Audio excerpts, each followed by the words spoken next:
Hello. I'm a first-time poster, and I'm also on mobile. I'm 19, and I currently live in New York City. My parents died when my brothers and I were young. Eldest was 11, second the brother in question was 7, and I was 5. They left money for each of us once we turned 18 to help with college and life expenses. I turned 18 last year and went through the process of getting the money. It was in March 2019 that I finally got it. It turned out to be a large sum, around $230,000. I decided to split the money into two accounts, $75,000 into a savings account that no one was supposed to be able to touch, and the rest into my checking account. I wasn't spending much every month, and my grandma has only taken out a few thousand to take care of bills. But that was only $1,000, $2,000 a month, so a maximum of $12,000 by this time. Yesterday, it came to my attention that my entire checking account had been bleed dry, only to $100 to my name. I called the bank, and we found several instances of transfers of large sums of money, from a range of $1,000 to as much as $25,000 over the 6-month period after I deposited the money. My savings account has also been taken from. I'll admit, I really should have been paying more attention, but I was sure only me and my grandma had access to them, and I got no warning from the bank about any of these transfers. We tracked where the transfers were going, and they were going straight into my brother's account. He had somehow gotten a hold of my info. When I confronted him, he said he had spent it all and only had about $4,000 left. He spent it all, a whole $197,000 on food and on in-game purchases.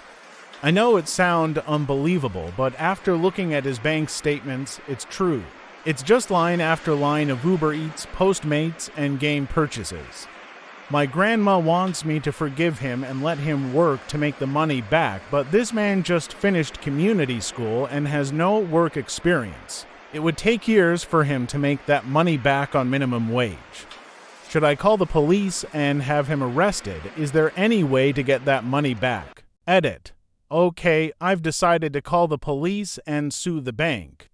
I know how to get my hands on bank statements, and I'll record him confessing to the theft.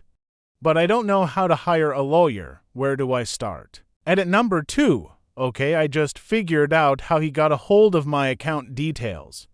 My grandma sends him to the store with her ATM card sometimes to get money. He memorized her card and PIN, found the account shared with me, and took from it.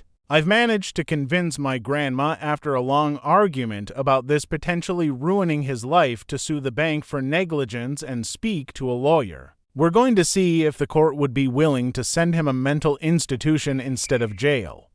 Haven't gotten him arrested yet, but I told her if need be, I would call them myself. I like to clarify my grandmother's intentions on protecting him like this. My mother committed suicide right after my father died, and my grandma felt responsible for not helping her or seeing the depression that had taken hold of her. She explained to me that she knew something was mentally wrong with my brother and was trying to make up for ignoring my mother's mental state by shielding him. She had no play in stealing my inheritance, other than giving him her card and PIN under the assumption that he was just getting money for her since she can't easily walk to the store and use an ATM. Edit number 3. So I went to the bank. Because he went through my grandmother's account, the bank says we have no claim, no case to sue the bank with. There's nothing I can do to get the money back. I'm ruined financially. All I can do is sue him and put him in jail, but I'm never gonna see that money again. I'd like to thank everyone once again for their help, and I'm sorry if I haven't responded to your messages yet. Also, thank those people who gave this post silver and gold. This will be the last edit I make, hopefully.